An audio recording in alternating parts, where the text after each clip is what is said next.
From time to time, I'll catch myself quite anxious and stressed out. I tend to catch it quite quickly and I'm able to neutralize it or mitigate it and let go of it and allow it to pass through me. But there are times when it becomes quite confusing as to what the source of that anxiety actually is.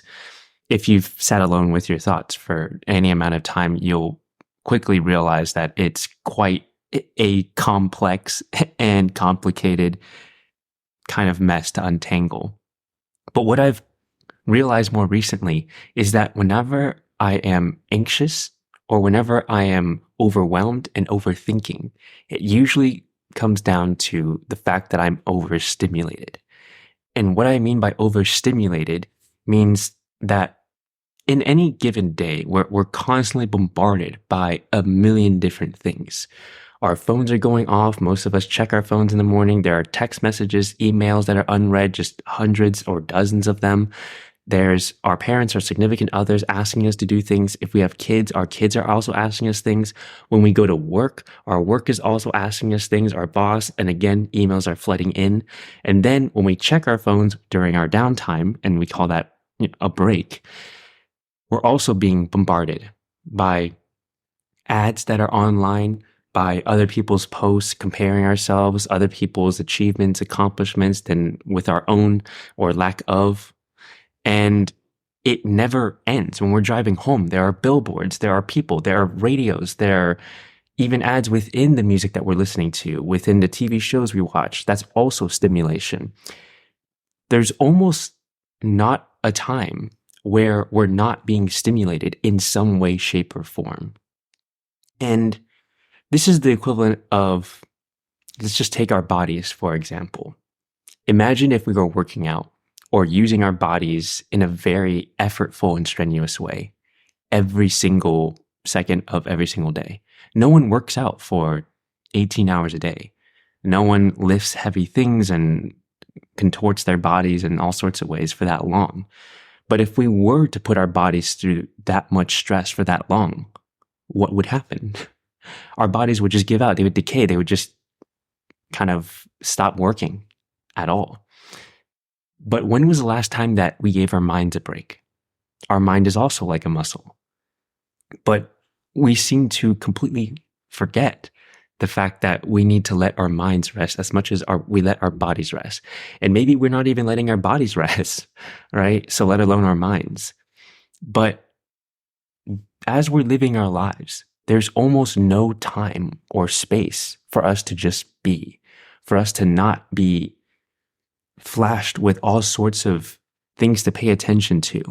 And because of that, we become stressed. We become anxious. We become fearful, right? If we're watching the news all the time, how do you think that's going to make us feel? When the purpose of news is to incite some sort of reaction, fear, or worry. So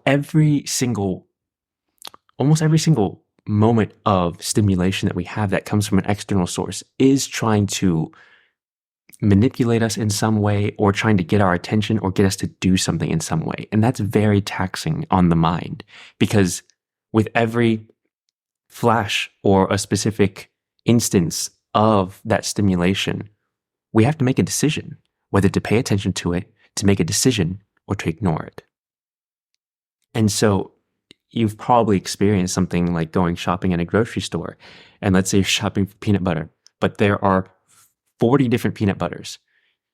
Imagine trying to compare and contrast what the pros and cons are of each and every single peanut butter. It's impossible. And of course, we kind of end up in a decision fatigue.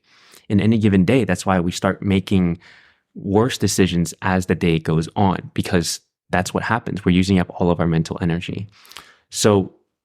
But this mental energy is constantly being siphoned and taken away from us because there's so many things going on. So that was a lot. How does that, just going through that list, make you feel? For me, it's very exhausting. And that's why if I'm not careful with protecting my own space, my own mind, and what goes in it, it's very easy to become distracted, stressed, and just overwhelmed. So what really helps me is to understand, one, how do I feel right now? How do I feel when I pick up the phone? How do I feel when I go on this social media app? How do I feel when I listen to a specific person? Hopefully this is not overstimulating. Um, if it is, let me know. But I'm very specific with how I make these videos. And you might notice right now that there aren't any massive cuts or quick cuts or cutting out silences or pauses. I'm not flashing in words and doing all sorts of B-roll. There's no sound effects going on. It's very minimal. And I did that because I don't want it to be overstimulating. And it's not like videos that do that are wrong by any means. That's not what I'm saying at all. It's just that I don't want to add to that overstimulation. And if you're looking for that, perfectly fine. There's other videos that are like that, right? Sometimes we need that stimulation, but more times than not, we don't need all of this stimulation going on. So the way that I'm doing it is actually by practicing it in everything that I create. And also within my own life, with ensuring that I carve out time to just decompress, to not do anything, to not be exposed to all sorts of stimulation. So throughout the day, I'll either stop and quite literally do nothing, or just play with my cats, or walk outside. But whatever I do, I make sure that it's not overstimulating. It's not too much going on. So I won't take a break by watching TV or a show. I won't take a break by going on my phone or any sort of thing. And you'll know if it's overstimulating or not based on how you feel. Does it make you feel whole, rested, complete? Or does it make you feel drained, anxious, and feel like you're missing something or that you need more of it? If you feel like you need more of it or something's missing, that's kind of like a drug, and that's how it works. And if you go on social and you feel like you need more and more and more or something else, that's a sign that you're probably being overstimulated. And it's not like social media is wrong or any sort of stimulation is wrong. It's just too much of it creates this imbalance in our lives where it starts to affect everything else. And you'll start to see that. So if we're constantly stressed out at work, we'll bring it into home and then be stressed out at home. If we're constantly going on the internet and socials and emails and all these different things, and we're trying to work and we're being distracted, that's how you can tell that you're probably being overstimulated. The cure or the solution to almost anything in life is by doing the opposite of what caused it in the first place. So if we're overstimulated, the solution is by doing the opposite. So not exposing ourselves to these sorts of things. And yes, we're not going to be able to stop all exposure to all stimulation. And that's not really the point, but the point is to reduce it and to restore that balance back into our lives. For example, if we got into nature, it's much calmer than it is just being on the internet or watching a TV show. We're still being stimulated out there, but it's in a much different way, a more natural way, a way that isn't trying to manipulate us in any single way for their own gain. So that's why when we go into nature or outside like that, it's very relaxing and calming. So many of those things are actually good for us. So pay attention to what makes you feel calm, what makes you feel at peace, what makes you feel more like yourself. Is this video helping you do that? And so pay very close attention to what you allow, not just within your bodies, right? We do that a lot by watching what we eat, our diet and all that, but how closely are we watching what we put into our minds? Arguably, what we put into our minds is more important than what we put into our bodies, because our minds affect our bodies. Our thoughts create thinking, which creates feeling, which drives our behavior. So it all comes down to our minds. That is the most precious resource and function that we have as humans. And so we need to protect it. We need to create boundaries to make sure that we're not constantly being overstimulated and that what we let in is very, very intentional. If you're not intentional about what you let in, other people will control what it goes into your mind and you'll be controlled by them. And that's what happens when we watch the news too much. We're controlled by them, or if we're constantly controlled by socials and comparing ourselves to other people and their accomplishments, or other people telling us what we should do. All of those things we should be very, very careful of.